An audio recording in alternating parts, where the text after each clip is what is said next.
Hey everyone, welcome back. In today's video, I'm going to show you how I make my weekly bread loaves. This recipe is very easy to follow. You only need a handful of ingredients, and I bet you in no time you'll be making your own soft and fluffy bread. To get started, I'm going to start by showing you how to measure your ingredients. First, I'm starting with the flour. This is the exact brand I use. This flour has a higher protein content, which is why I like it, but you can use any brand of bread flour you like. If you're using a measuring cup, this is how I recommend you measure your flour. So use another cup to sprinkle the flour into the measuring cup and then level with a knife. If you want to get the most accurate measurement, especially for this recipe, then I recommend you use a kitchen scale. This is what I use for most of my baking recipes to get the most accurate measurement every time. After measuring the flour, I'll go ahead and measure the other ingredients. The next thing I'll measure is the water. Of course, you can use your liquid measuring cup for this, but like I mentioned earlier, I just like to use my kitchen scale because it saves more time and it's also more accurate. I'll go ahead and measure all the other ingredients and then set that aside. Next, I'll gather all my measured ingredients. So here I have the flour, yeast, sugar. I'll be using some powdered milk, a little bit of salt, some unsalted butter, some room temperature water, and a little oil. I'll start by adding the water to my mixer. Next, I'm going to add the yeast. I'm using instant yeast for this, and this is the exact brand I use. You can also get this in the sachet form, and you're going to use about 1 sachet for this recipe. The yeast is one of the most important ingredients when making bread because that is what is going to make your bread rise. So before you start, make sure you check the expiration date of your yeast to make sure it's still good. If you're not sure of the yeast you're using, you can do the simple test to make sure that the yeast is alive and well. To proof the yeast, add the yeast and a little bit of sugar to a cup or bowl. Add some lukewarm water. The water should be around 90 to 100 degrees Fahrenheit. And you can check the temperature of the water using a food thermometer. If you don't have a food thermometer, you can test this by dipping a clean finger into the water. The water should be around the same temperature as your body temperature. Allow the mixture sit for about 10 minutes. You can cover it to make this process a bit faster. After about 10 minutes, the yeast mixture should have bloomed like this, and that's how you know the yeast is good to use. If the yeast doesn't bloom at all, the yeast is most likely bad. Throw it away and start again with a new yeast. If you trust the yeast you're using, you don't have to do that test. Just go ahead and mix the yeast with room temperature water and then add the other ingredients. I've added all the bread ingredients except the butter. Next, I'm going to attach my dough attachment for my mixer, and I'm going to mix this for about 2 minutes. I'll start by mixing with the lowest setting just so the ingredients don't start flying around. I'll mix this on the stir setting for about 2 minutes, and I'm using my KitchenAid stand mixer for this. You can also knead with your hands if you don't have a stand mixer yet. I show how to do this in my sandwich video that I posted a little while back. Once the dough starts to come together, increase the speed and continue kneading this for about 4 minutes. The dough may look a bit hard at this stage, but that's just because I haven't added the butter. And I'm adding the butter last because I want the dough to develop enough gluten, and butter actually limits that gluten development. After mixing for about 4 minutes, when the dough is really nice and stretchy, I'm going to go ahead and add the butter. I'll continue mixing this until everything comes together. You want to mix on slow speed at first after adding the butter, and then after about 1 minute or so, increase the speed until the dough comes together. A simple way to know that the dough is ready is when the sides of the bowl starts to be clean and it starts to form a dough ball. Another way to know is by stretching out the dough. So this is what the dough looked like when I just started. And after a few more minutes of kneading, I'm going to show you what the dough is supposed to look like when you stretch it out.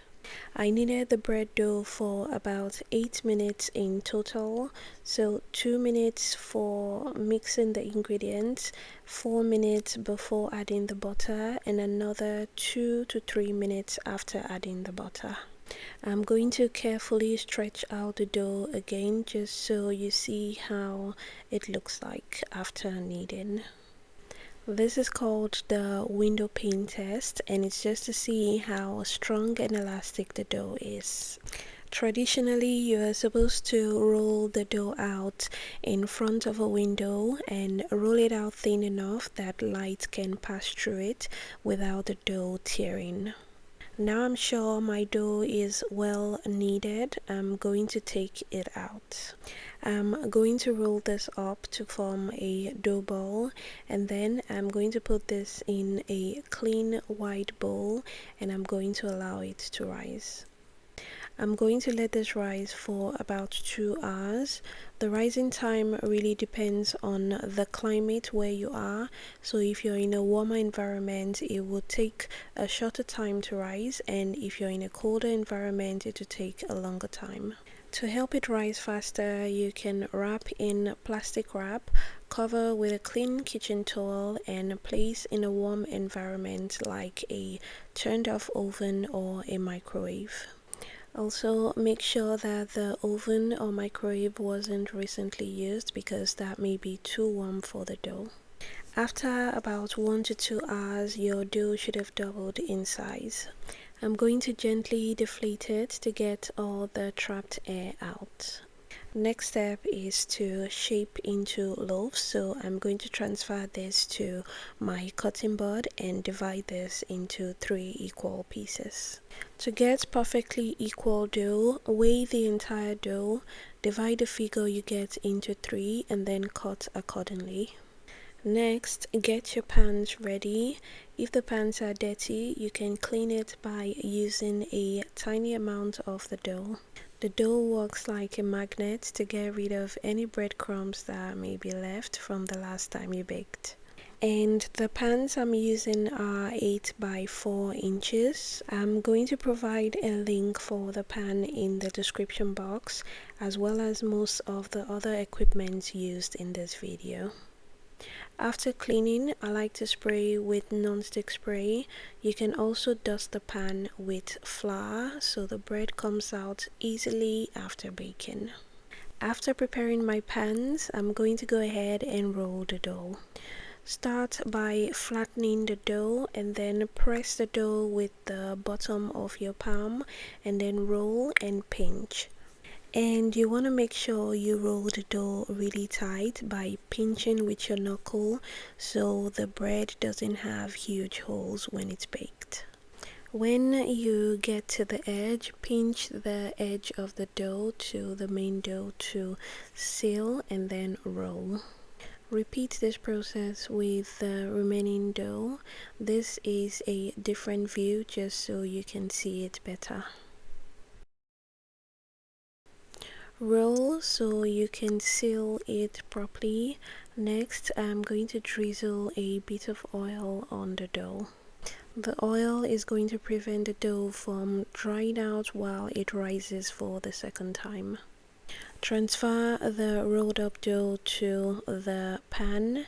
The second rise usually doesn't take as much time. Just place it back in a slightly warm environment. If you have a proof setting in your oven, that works perfectly. If not, just place it in the turned off oven and allow it rise for about 40 to 60 minutes. When the dough is about 90% to the top of the pan, start to preheat your oven to get ready for baking. When the oven gets to 350 degrees Fahrenheit, place your bread in and bake for 30 minutes. If before 30 minutes you notice that the top starts to get too brown, you can cover with foil paper just to reduce the browning process. After about 30 minutes, the bread should be ready. Gently take it out of the pan. Make sure you don't press it too much because the bread is going to be really soft. If you like your bread super brown, you can leave it in the oven for an additional 3 to 5 minutes to get it brown and toasty.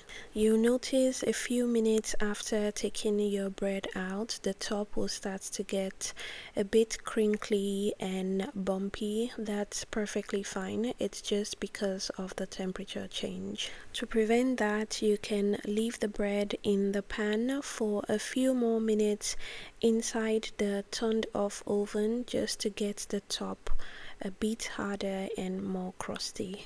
Allow the bread rest for just a few minutes open and then transfer to a bread bag.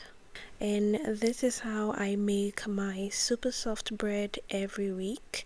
You can enjoy this bread with almost anything.